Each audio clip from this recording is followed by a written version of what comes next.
Voilà, nous recevons aujourd'hui notre frère Daniel Arnold, qui nous vient de Suisse et qui a la bonne idée de venir en vacances à Juan-les-Pins. Alors, on profite de sa présence, on peut lui souhaiter la bienvenue au milieu de nous. Je vais lui passer tout de suite la parole. J'aimerais dire que il va parler du prophète Daniel et il sait ce qu'il dit parce qu'il a quand même fait un doctorat en théologie sur le prophète Daniel avec un beau livre que vous pourrez retrouver sur le fond et on est privilégié de pouvoir l'entendre. On ouvre nos cœurs, nos oreilles pour entendre aussi la parole de Dieu au travers de ce qu'il va nous partager. Que Dieu te bénisse avec nous.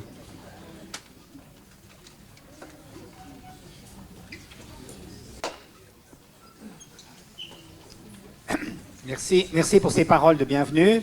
C'est vrai que j'ai toujours la joie de pouvoir enseigner la parole de Dieu. Mais c'est vrai que le prophète Daniel, certains disent c'est parce que il porte le même nom que moi, mais ça n'a rien à faire avec ça. Depuis des années et des décennies, c'est un de mes livres préférés. Et c'est vrai qu'il y a tellement de richesse dans ce livre. Je me souviens à un moment donné, le soir, je me couchais, puis je me réveillais encore, je disais, oh, j'ai encore une idée là, puis je me levais, je notais vite quelque chose.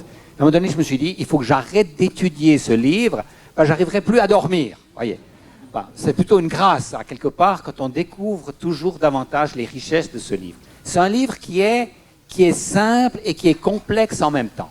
C'est un des livres les plus complexes de l'Ancien Testament à cause des prophéties qu'il contient. On a 6 chapitres de prophéties qui nous parlent des choses à venir. Certains comparent le livre de Daniel au livre de l'Apocalypse. Ils disent c'est l'Apocalypse de l'Ancien Testament, parce qu'effectivement, il y a bien des liens d'ailleurs entre le livre de Daniel et le livre de l'Apocalypse. Et donc, c'est des visions qui sont complexes. Et en même temps, c'est un livre qui est simple. Il y a des histoires que l'on prend même à l'école du dimanche. Et d'une certaine manière, c'est un petit peu caractéristique de l'Écriture, qui est en même temps simple et complexe. Le message de Dieu est simple. Jésus dit « Croyez en moi et vous avez la vie éternelle ». C'est difficile de faire plus compliqué que ça. Et en même temps, il y a bien sûr toutes les richesses de la pensée de Dieu, de la personne de Dieu qui se révèle dans l'Écriture. C'est un livre aussi qui est particulier parce qu'il est écrit en 2 langues. Alors je ne sais pas combien de livres dans votre bibliothèque vous avez qui sont écrits en 2 langues. Et là, le livre est écrit en grande partie en araméen. Et une autre partie, la fin du livre, est écrite en hébreu. Alors l'hébreu, c'est la langue du peuple juif, et l'araméen, c'est la langue internationale de l'époque à laquelle Daniel a vécu. Donc Daniel a été jeune, comme adolescent, a été déporté de Jérusalem jusqu'à Babylone. C'était l'empire babylonien qui dominait sur toute la Mésopotamie, jusqu'en Palestine, mais même jusqu'en Égypte. Et là, la langue de cet empire, c'était l'araméen, donc c'était la langue internationale. Donc c'est comme s'ils avaient un livre qui est écrit en partie en anglais et une autre partie peut-être dans une autre langue, peut-être le français ou je sais pas, le hollandais ou le norvégien, etc. Donc on a, pourquoi en 2 langues? Parce qu'une partie du livre s'adresse particulièrement à Israël, et cela concerne les prophéties de la fin du livre. Et puis, il y a une partie qui concerne le monde entier. Le monde entier, c'est pour ça qu'il est écrit en araméen. Et le livre de Daniel est particulier aussi parce que, à ce moment-là, avec le prophète Daniel, Dieu, pour la première fois, parle de manière directe aux païens. Alors, normalement, dans l'Ancien Testament, les messages sont adressés à Israël, aux prophètes d'Israël, éventuellement au roi d'Israël. Mais dans le livre de Daniel, Dieu s'adresse directement aux païens. Le roi Nebuchadnezzar, au chapitre 2, a un songe, et Dieu lui révèle ce qui va se passer par la suite. Au chapitre 4, Nebuchadnezzar a un nouveau songe, et Dieu lui révèle ce qui va arriver dans sa vie personnelle. Et au chapitre 5, il y a un autre roi, c'est le dernier roi de Babylone, et là, alors que tous les convives sont rassemblés, il y a plus de 1000 convives dans la salle des festins, il y a les doigts d'une main qui écrivent sur les murailles de Babylone un message que Dieu adresse au roi. Donc Dieu s'adresse au monde entier et il le fait dans la langue que les gens comprennent, c'est-à-dire l'araméen. Donc c'est particulier, c'est unique à quelque part. Et pourquoi est-ce que Dieu agit de cette manière? C'est parce qu'à un moment donné, il veut à quelque part préparer le terrain pour dire qu'à un moment donné, il va s'adresser à tous les peuples. Pas seulement à Israël, mais à tous les peuples. Et d'une certaine manière, ces chapitres historiques dans Daniel ne sont pas seulement historiques, mais sont prophétiques dans le sens qu'ils annoncent ce que Dieu va faire à un moment donné pour tous les peuples. Il va venir se révéler à eux, il va révéler sa puissance, il va révéler sa grâce et sa patience aussi. Et donc ce sont les 6 premiers chapitres du livre de Daniel qui ont cette dimension prophétique.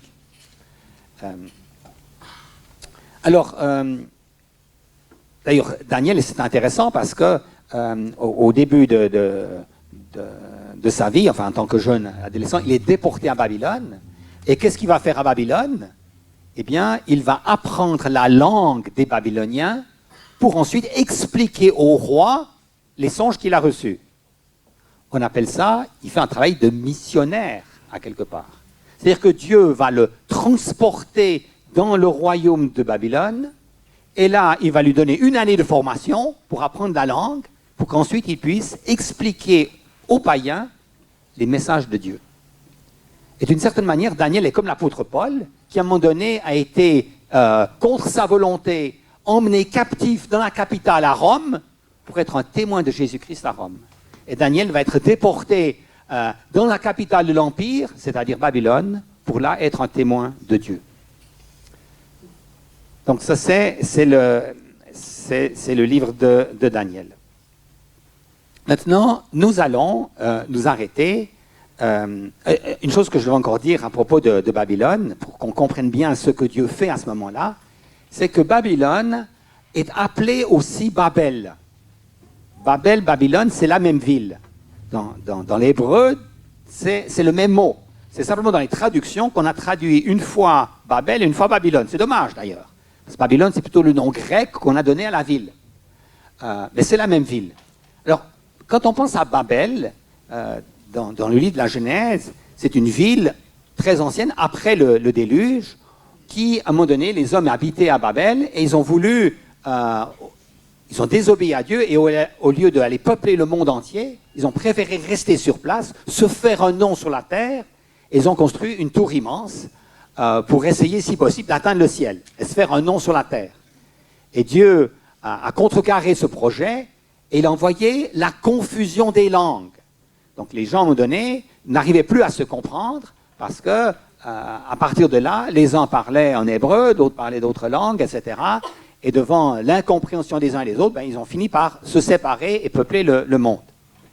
Donc Babel signifie la confusion. Et juste après l'histoire de la tour de Babel, on a Dieu qui appelle Abraham.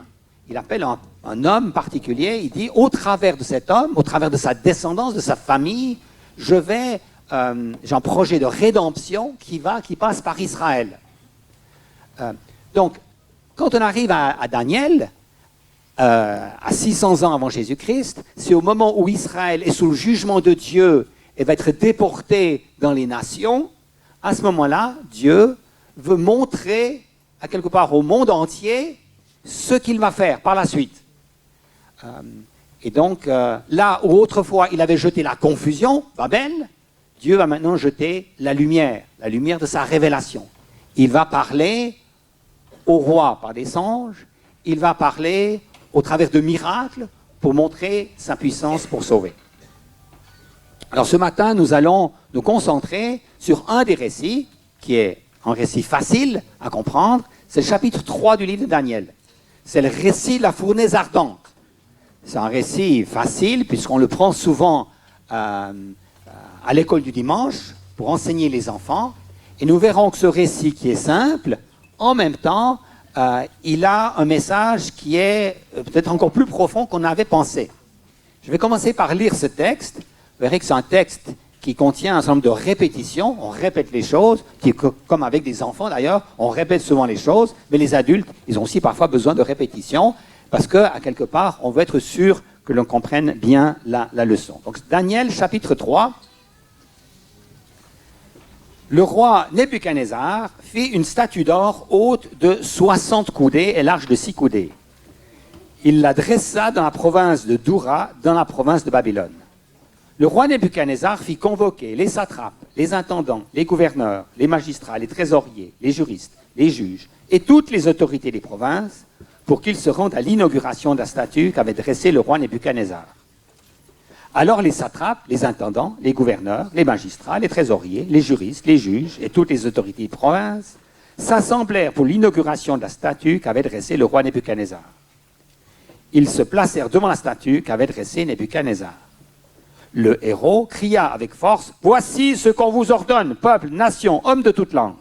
Au moment où vous entendrez le son du cor, de la flûte, de la cithare, de la sambuc, du psalterion, de la cornemuse et de toutes sortes d'instruments de musique, vous vous prosternerez et vous adorez la statue d'or qu'a dressée le roi Nebuchadnezzar. Quiconque ne se prosternera pas et n'adorera pas sera jeté à l'instant même au milieu d'une fournaise ardente. C'est pourquoi au moment où tous les peuples entendirent le son du cor, de la flûte, de la cithare, de la sambuc, du psalterion, de toutes sortes d'instruments de musique, tous les peuples, les nations, les hommes de toute langue se prosternèrent et adorèrent la statue d'or qu'avait dressée le roi Nebuchadnezzar. À cette occasion, et dans le même temps, quelques Chaldéens s'approchèrent et accusèrent les Juifs. Ils prirent la parole et dirent au roi Nebuchadnezzar, « Ô roi, vis à jamais. Au roi, tu as donné un ordre, d'après lequel tout homme qui entendrait le son du cor, de la flûte, de la cithare, de la sambuc, du psalterion, de la cornemuse et de toutes sortes d'instruments, devrait se prosterner et adorer la statue d'or. Et d'après lequel quiconque ne se prosternerait pas et n'adorerait pas serait jeté au milieu d'une fournaise ardente. Or, il y a des Juifs à qui tu as remis l'administration de la province de Babylone, Shadrach, Meshach et Abednego.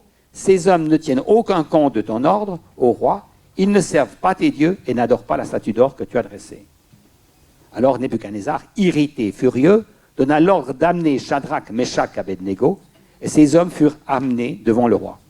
Nebuchadnezzar prit la parole et leur dit, « Est-ce de propos délibérés, Shadrach, Meshach et Abednego, que vous ne servez pas mes dieux et que vous n'adorez pas la statue d'or que j'ai dressée?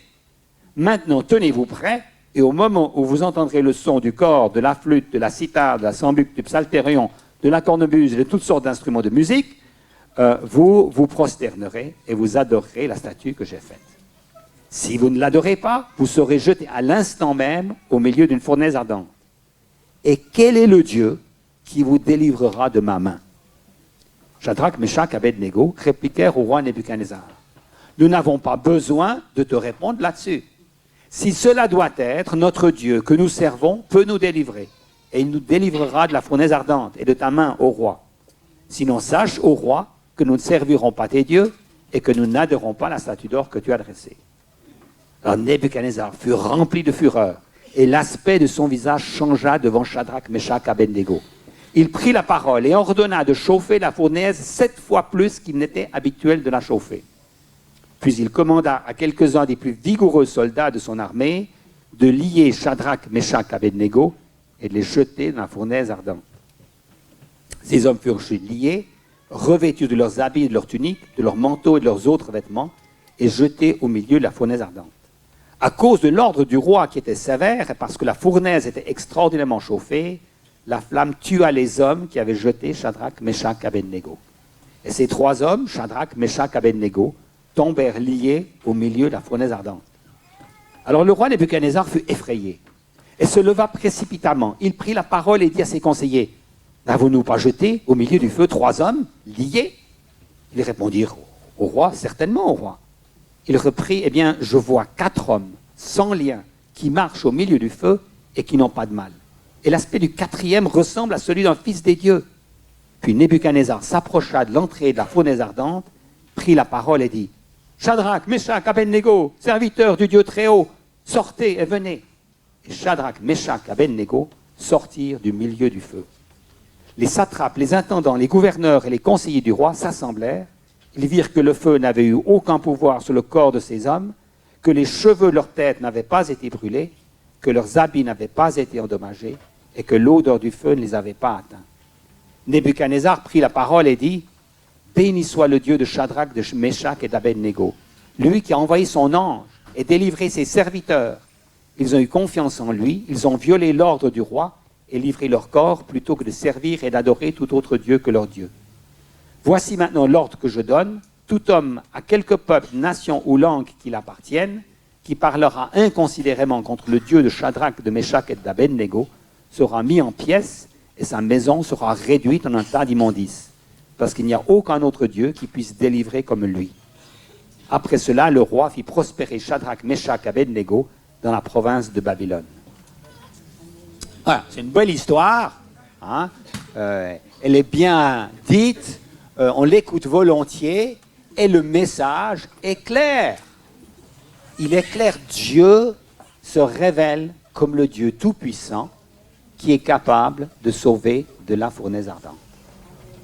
Voilà. Ben, si vous repartez ce matin simplement avec ça, vous avez compris l'essentiel. Dieu est tout-puissant pour sauver même de la fournaise ardente chauffée 7 fois plus que d'habitude, et il sauve complètement ses hommes. Maintenant, dans ce texte, souvent dans les récits de la Bible, on peut s'intéresser soit aux hommes qui sont les acteurs dans cette histoire, soit à Dieu, ce que Dieu fait. On va d'abord s'intéresser aux hommes. Il y a ici, d'un côté, le roi Nebuchadnezzar, de l'autre, les 3 fidèles, Shadrach, Meshach, Abednego. Il y a un grand contraste entre les deux, puisque Nebuchadnezzar, c'est celui qui se présente comme le Tout-Puissant, il est l'empereur qui règne sur son peuple. On ne nous dit pas en quelle année cette histoire se produit. Certains archéologues pensent que cela se passe environ la 10e année de son règne, parce que la 10e année de son règne, le roi devait faire face à certaines révoltes aux frontières de son empire. Et donc, à un moment donné, il va convoquer toutes les autorités politiques pour qu'ensemble, elles témoignent de leur soumission au roi. Parce qu'ici, les gens qui sont convoqués, ce sont les autorités politiques. On le dit à plusieurs reprises, les satrapes, les intendants, les gouverneurs, les magistrats, les trésoriers, les juristes, les juges et toutes les autorités des provinces. C'est le monde politique qui est convoqué ici. Ce monde n'est pas celui qui est représenté au chapitre 2, lorsqu'il s'agissait d'interpréter le rêve que le roi avait fait. Lorsque le roi avait fait un rêve, on avait parlé des magiciens, des astrologues, des sorciers, des chaldéens. Donc c'était un autre groupe de personnes qui étaient plutôt des conseillers du roi en matière religieuse. Maintenant, au chapitre 3, ce sont les autorités politiques. Vous aurez remarqué que Daniel n'est pas présent dans l'histoire. C'est la seule histoire d'ailleurs où il n'est pas présent. Probablement parce que Daniel n'avait pas une fonction politique. À la fin du chapitre 2, à la fin, lorsque Daniel explique le rêve, Daniel fait remettre l'autorité, enfin l'intendance de la province de Babylone à Shadrach, Meshach, Abednego, alors que lui reste à la cour du roi, sans doute comme conseiller spirituel. Donc Daniel n'est pas convoqué ici, ce sont les autorités politiques. Et Nebuchadnezzar ne peut pas tolérer qu'il y ait la moindre contestation. Donc, tout de suite, il y a cette menace, celui qui ne se prosterne pas devant la statue, celui-là va être jeté dans la fournaise ardente. Et là, vous avez Shadrach et Meshach Abednego, qui, à quelque part, sans doute sont assez discrets, se mettent un petit peu en arrière, pour ne pas tout de suite être vus par les autres, mais, à un moment donné, les gens pointent du doigt, disent « mais ces 3, ils n'adorent pas la statue d'or ». Et le roi Nebuchadnezzar est furieux, en même temps, il semble quand même qu'il a un certain respect pour ces 3, parce qu'il leur donne une deuxième chance. Il ne se laisse pas simplement... il ne suit pas simplement l'avis qu'on lui donne, il dit, je vous donne une chance, prosternez-vous maintenant devant la statue. Alors, maintenant, si on était à la place de Shadrach, Meshach, Abednego, qu'est-ce qu'on aurait fait hein? Moi, je pense que certains chrétiens se seraient dit, ouh là là, on a une deuxième chance peut-être d'échapper à la mort. Qu'est-ce qu'on va faire peut-être qu'on va prier ensemble, on va jeûner, on va demander la volonté de Dieu. Non, pas besoin de demander la volonté de Dieu. Et les 3 hommes disent, à quelque part, tu n'as pas besoin de nous questionner là-dessus. Tu nous fais perdre notre temps. Notre décision est ferme. Et ces 3 hommes sont remarquables, d'une part à cause de leur foi, mais aussi à cause de leur détermination. Ils ont décidé, une fois pour toutes, de servir Dieu quoi qu'il en coûte. Ça, ce sont des fidèles, des vrais fidèles. Maintenant, dans leurs propos, les propos, ils ne sont pas très nombreux. En fait, c'est 2 versets, versets 16 et 17, ou 17 et 18. Ils disent au roi, notre Dieu que nous servons peut nous délivrer.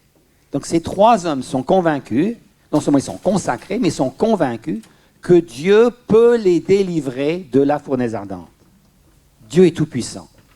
Et ensuite, ils disent une deuxième chose, il nous délivrera de la fournaise ardente et de ta main au roi. C'est comme s'ils croient que Dieu va les délivrer. Mais ensuite, au verset 18, ils disent, sinon, donc au cas où Dieu ne nous délivre pas, sache au roi que nous ne servirons pas tes dieux et que nous n'adorerons pas la statue d'or que tu as dressée. Donc, est-ce qu'ils croient que Dieu va les délivrer ou est-ce qu'ils ne sont pas sûrs? Alors, je pense qu'ils sont sûrs que Dieu peut les délivrer, mais ne sont pas sûrs s'il va les délivrer. Il y a une nuance entre les deux. C'est pour ça qu'ils disent, au cas où il n'est pas délivré, eh bien, de toute façon, ça ne change rien pour nous. Alors, pourquoi ce verset 16b ou verset 17b utilise le futur? Il nous délivrera. Eh bien, c'est un problème de traduction ici. Parce que ce soit en hébreu ou en araméen, on n'a pas de temps pour exprimer le futur. On a deux types de temps. Soit ça exprime une action qui est déjà passée, soit une action qui n'est pas encore terminée. Alors, les traducteurs, quand c'est une action qui n'est pas encore terminée, peuvent traduire par le futur, mais peuvent traduire aussi par le présent ou par un impératif. Et je pense qu'ici, c'est plutôt l'impératif. C'est-à-dire que les trois fidèles disent « Nous savons que Dieu peut nous délivrer », et ensuite, il faut une prière à Dieu qu'il nous délivre. Dieu, délivre-nous de la fournaise ardente. Mais si tu n'écoutes pas notre prière, de toute façon, nous avons décidé de ne pas nous soumettre. Et je pense que la situation du fidèle aujourd'hui, du chrétien aujourd'hui, qui sait que Dieu est tout-puissant, il s'est manifesté. Donc nous vivons avec cette foi que Dieu peut tout faire. Maintenant, nous ne savons pas si dans notre temps présent, Dieu va nous délivrer. Mais nous prions à lui, nous crions à lui. Seigneur, délivre-nous. Mais qu'il nous délivre ou pas, de toute façon, nous resterons fidèles. Parce que notre espoir, notre espérance première, c'est qu'un jour nous ressusciterons d'entre les morts. Lorsque Jésus reviendra, il y aura les morts qui vont ressusciter, puis ceux qui sont restés sur terre seront enlevés avec lui. C'est ça notre espérance. Mais, voilà, peut-être que Dieu nous délivre, peut-être qu'il ne nous délivre pas. Donc, on a les trois hommes qui sont déterminés, qui sont fidèles, qui sont fermes. Maintenant, j'aimerais encore dire quelque chose sur le roi Nebuchadnezzar, parce que lui qui paraît tout puissant, en fait, c'est lui qui s'énerve. Hein? C'est lui qui change de couleur, qui chauffe un tout petit peu. Les trois fidèles sont là, calmes, pas de problème, etc. Le roi, il se fâche. Il demande même, il dit même à un moment donné, il faut chauffer la fournaise 7 fois plus. Hein? Je veux dire, vous punissez quelqu'un, puis il dit, je veux vraiment te punir, voilà, ça sera encore 7 fois plus chaud. C'est stupide, c'était complètement stupide comme ordre. D'une part, parce que la fournaise est tellement chaude qu'elle va brûler les soldats qui doivent jeter les trois Hébreux, d'une part. Ensuite, quand on dit 7 fois plus, c'est pas qu'on avait un thermomètre pour mesurer la température, c'est-à-dire à l'extrême, quelque part. Maintenant, est-ce que ceux qui vont être brûlés par le feu vont souffrir davantage quand la fournaise est chauffée 7 fois plus? Non, je ne pense pas. En fait, moi, si on me donne le choix entre brûler à grand feu ou à petit feu, je préfère le grand feu. Hein? J'aime mieux qu'ils mettent la température très haute, comme ça c'est réglé, terminé une fois pour toutes. Mais le petit feu, et puis que ça brûle gentiment, etc., ça me fait souffrir plus longtemps. Donc ici, la décision du roi est totalement stupide, mais ce qui montre bien que le païen que Nebuchadnezzar est et représente, à quelque part, il est captif de ses pensées. Mais ceux qui sont attachés à l'Éternel, ils vivent dans le calme et la paix parce qu'ils savent que Dieu est avec eux et que d'une manière ou d'une autre, leur salut est entre ses mains. Oui, donc ça c'est intéressant. Maintenant, ce qui est intéressant, c'est de voir, c'est ce que Dieu fait. Dieu agit ici de manière extraordinaire, de manière publique et d'une manière extraordinaire. Parce que ce n'est pas quelque chose, un salut en cachette. Vous savez, parfois Dieu, il fait des saluts en cachette, enfin, en privé. Vous êtes la seule personne qui ait réalisé ce qui se passe. On a par exemple la femme qui était atteinte d'une perte de sang, qui s'approche de Jésus, qui touche le vêtement de Jésus par derrière, et d'un coup qui est guérie. Enfin, les gens n'ont rien vu, c'est elle qui sait qu'elle est guérie. Parfois, voilà, c'est privé. Parfois, c'est public. Mais là, c'est vraiment le miracle public, et c'est une démonstration de puissance que Dieu donne à toute la cour babylonienne qui est réunie. Il est dit, et là les détails sont intéressants, que lorsque les trois hommes sont là, ils sont dans le feu, ils ne souffrent pas, ils marchent tranquillement. Ils marchent tranquillement, et à un moment donné, c'est Nebuchadnezzar qui donne l'ordre aux trois de sortir du feu. Bon, moi, normalement, quand je suis dans un feu, je n'ai pas besoin de recevoir l'ordre des pompiers pour me dire maintenant il faut sortir. Hein. On sort tout seul, on sort rapidement. Mais là, non, ils sont bien, pas de problème, ils sont entre eux, ils ne sont plus attachés, ils sont libres. Il y a un quatrième personnage avec qui il semble avoir une communion, ça se passe bien. Et là, le roi dit sortez, sortez. Et pour la première fois, ils obéissent au roi. Ils vont sortir du feu. Là, c'est presque comique. Et puis, après, on va les examiner et on dit que leur corps n'avait pas été touché, que les cheveux de leur tête n'avaient pas été brûlés, que leurs habits n'étaient pas endommagés et que l'odeur du feu ne les avait pas touchés. Et on voit qu'il y a une progression ici. Une progression qui souligne le salut total, la protection totale dont ces trois ont été l'objet de la part de Dieu. Puisque, d'abord, bien sûr, c'est le corps qui est protégé. Mais après, on dit les cheveux. Donc la partie du corps qui brûle le plus facilement a aussi été protégée. On dit souvent, quand voilà, vous avez un anniversaire, vous devez souffler pour une bougie, hein, vous penchez un tout petit peu, surtout pour les filles là, qui ont leurs cheveux qui tombent un tout petit peu. Attention, tes cheveux vont cramer. Hein, attention, ça brûle facilement les cheveux. Mais là, le corps ni les cheveux n'étaient touchés, les habits ne sont pas endommagés. Je me dis, si j'étais à la place de Shadrach, Meshach, Abednego et je devais ensuite changer mes habits, c'est pas un problème. Hein. Et l'odeur du feu ne les avait même pas atteints. Et on se rend compte que des fois, autrefois, quand il y avait dans les trains des compartiments fumeurs, vous traversiez le compartiment, bien, tout de suite, vous sentiez l'odeur du feu. Et là, protection totale. Alors, Dieu aurait pu sauver autrement. Il aurait pu sauver ces trois fidèles de beaucoup de manières. Je ne sais pas, peut-être que avant que les soldats exécutent l'ordre, le roi aurait pu être frappé d'une crise cardiaque. Je ne sais pas. Ou bien sa femme pourrait lui dire, écoute, ne fais pas ça, ils sont gentils. Enfin, Dieu a toutes sortes de manières pour sauver. Mais là, Dieu laisse les choses aller jusqu'au bout pour montrer la puissance et la grandeur de son salut. C'est une démonstration qu'il fait. Il veut montrer cela. Parce qu'on est à un moment où Dieu veut se manifester aux païens. Il veut manifester sa puissance. Sa puissance, ici, non pas pour juger, ça c'est chapitre 4 et 5 de Daniel, mais sa puissance pour sauver ceux qui s'attachent à lui.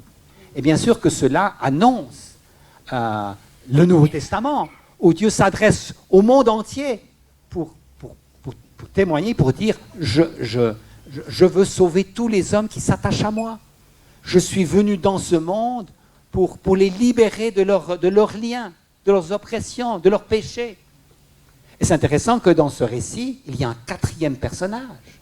Ce n'est pas juste les trois qui sont sauvés, mais il y a un quatrième personnage qui vient. Qu'est-ce qu'il fait ce personnage ? On ne le dit pas, mais comme les hommes sont libres de leurs liens et que le feu n'avait aucun impact sur les hommes et sur ce qu'ils avaient, c'est l'ange qui les a libérés de leurs liens. Cet ange, c'est une préincarnation de Jésus-Christ. Une image de Jésus-Christ qui est venu de la fournaise des hommes pour nous libérer de nos péchés et nous sauver. Donc, voilà. C'est beau comme texte. Hein? C'est un beau récit. Maintenant, ce texte, il faut encore le mettre en lien avec un texte de l'Ancien Testament. Parce que nous avons ici Dieu qui se manifeste au travers d'un feu qui ne consume pas les choses. Or, il y a un autre texte dans l'Écriture où on a Dieu qui se manifeste au travers d'un feu qui ne consume pas quelque chose. Certains soufflent, ils me disent, parce que j'avais oublié la réponse, mais merci de me souffler, c'est le buisson ardent. Hein? Exode 3, Daniel 3. C'est intéressant. Alors, dans Exode 3, c'est Dieu qui s'adresse à Moïse et qui lui dit « Tu vas devoir libérer mon peuple de l'esclavage d'Égypte. » Et Moïse voit un buisson qui ne se consume pas, il essaye de faire le tour, Dieu lui dit qu'il est saint, qu'il est dans le feu, etc.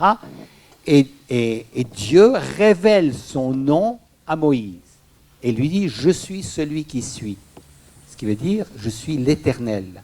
Je suis Yahvé. C'est le nom saint par excellence, le nom du Dieu rédempteur est donné ici à Moïse. Donc c'est intéressant maintenant de comparer Exode 3 avec Daniel 3. Parce que dans Exode 3, Moïse, il est seul, il est au désert. La rédemption dont il est question, c'est la rédemption d'Israël, d'un peuple particulier que Dieu a choisi. Voilà, personne n'a vu ce miracle sinon Moïse. Mais avec Daniel, dans Daniel 3, ici, c'est une révélation publique. C'est une révélation générale pour tous les hommes. La cour du roi babylonien est présente. Ce texte de Daniel 3 est écrit en araméen pour dire, ben voilà, c'est un texte, il faut que tous les hommes de toutes les nations puissent entendre ce message. Et on voit comment ce texte, il est non seulement merveilleux dans le sens qu'il montre la grandeur de Dieu, la puissance de Dieu, mais il est prophétique aussi, puisque Dieu, il aime annoncer les choses à l'avance, avant qu'elles arrivent.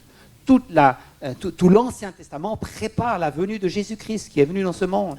Et ici, d'une certaine manière, Dieu se révèle déjà. Il a choisi la ville de Babylone, la ville où il y avait la confusion autrefois, et maintenant, il veut semer la grâce, il veut se révéler à ses hommes pour qu'ils sachent qui il est.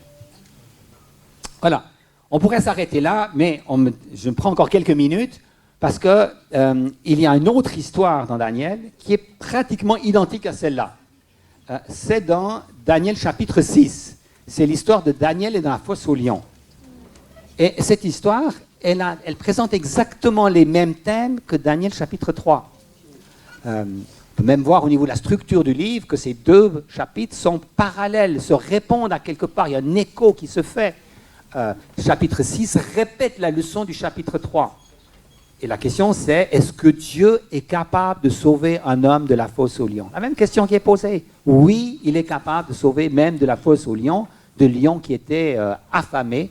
Et là aussi, il y a un ange qui est présent dans la fosse et qui ferme la gueule des lions et qui sauve Daniel. Donc il y a une sorte de double témoignage que Dieu donne au monde païen, une fois dans l'empire babylonien, une fois dans l'empire perse, une fois lorsque le roi était totalement opposé aux fidèles. Dans Daniel 6, le roi Darius est favorable à Daniel. Une fois, il est question d'un danger de la nature, on pourrait dire, c'est la fournaise ardente. Une fois, ce sont des fauves qui sont prêts à dévorer Daniel. Quel que soit le contexte, les circonstances, ce qui reste ferme et commente les deux chapitres, c'est Dieu est tout-puissant pour sauver ceux qui se confient en lui.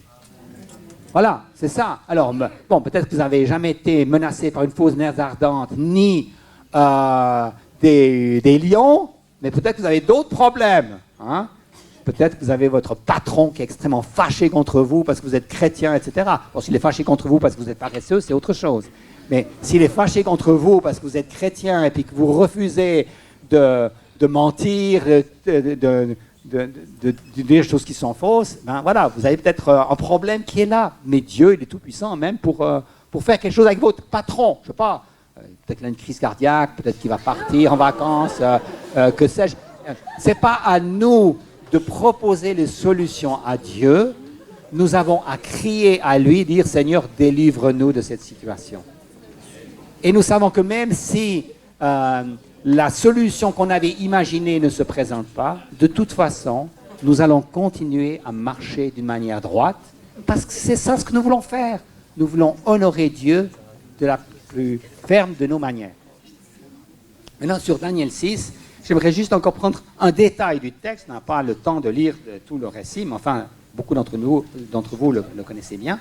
Mais à un moment donné, quand Daniel apprend qu'il est interdit de prier à Dieu pendant 1 mois, sinon au roi Darius, Daniel, lui, qu'est-ce qu'il fait? Il va, comme d'habitude, il va dans sa chambre, dans sa maison, dans la chambre haute, et là, 3 fois par jour, c'est son habitude, il prie, et les fenêtres étaient ouvertes en direction de Jérusalem.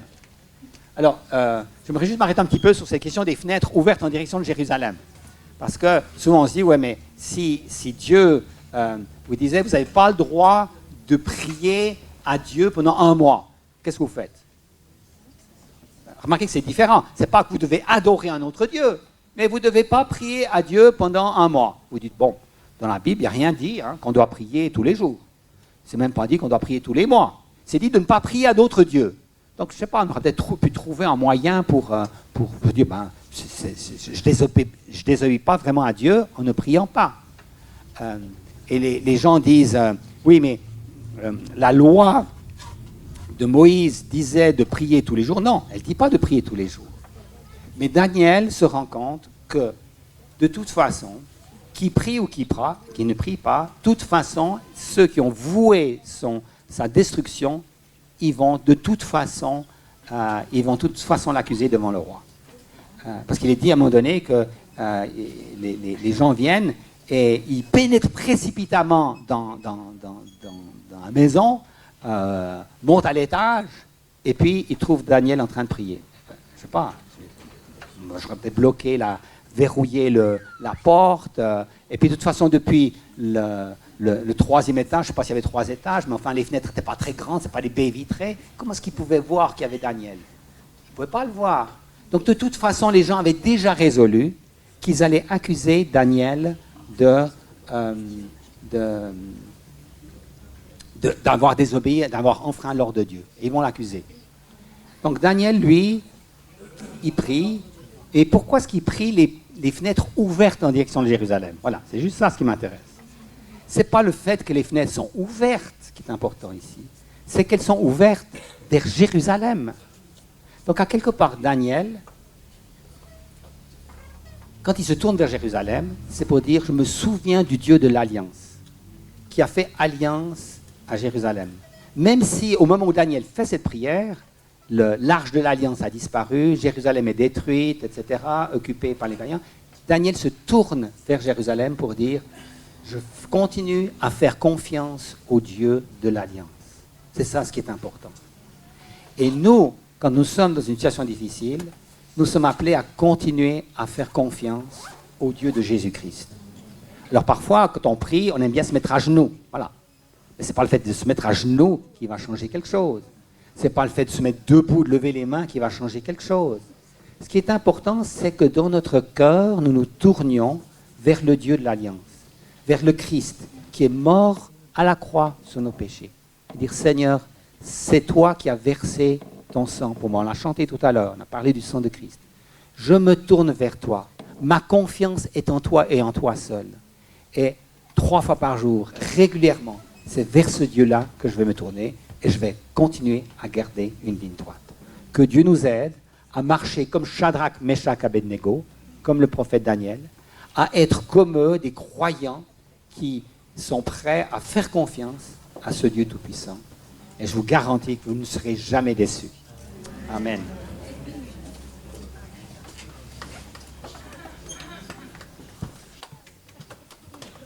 Amen, amen. On pourrait se tourner vers Dieu ensemble et dire, Seigneur, nous te faisons confiance. Seigneur, je décide de mettre en toi toute ma confiance. Et on va tous fermer nos yeux et ensemble faire une prière. Peut-être les amis sont là au milieu de nous, alors que les musiciens s'installent, on va chanter, mais juste dire avec nous. J'aimerais inviter tous ceux qui sont ici à dire avec nous, Seigneur, je mets en toi ma confiance. Seigneur, je te donne ma vie, je remets ma vie dans tes mains. Ces hommes ont abandonné quelque part leur vie dans les mains de leurs adversaires qui voulaient les mettre à mort. Mais ils ne les ont pas mis dans les mains de leurs adversaires. Leur vie était déjà dans la main de Dieu. Et leurs adversaires n'ont rien pu faire. Parce que leur vie était dans les mains de Dieu. Et la main de Dieu est plus grande que la main des hommes. Alléluia. Et ce matin, alors qu'on est ensemble devant la face de Dieu, on dit, Seigneur, nous remettons nos vies dans ta main. Dans ta main, je suis bien. Alléluia. On peut dire tous ensemble, dans ta main, je suis bien. Alléluia. Oh, la main de Dieu est plus grande. Il est plus grand que tous. Alléluia. C'est dans tes mains que je suis bien, Seigneur. Merci de pardonner les péchés, de purifier les cœurs, de faire grandir la foi. Alléluia. Et de nous donner d'expérimenter la délivrance. Au nom de Jésus, on se lève ensemble et on chante un dernier chant. Alléluia.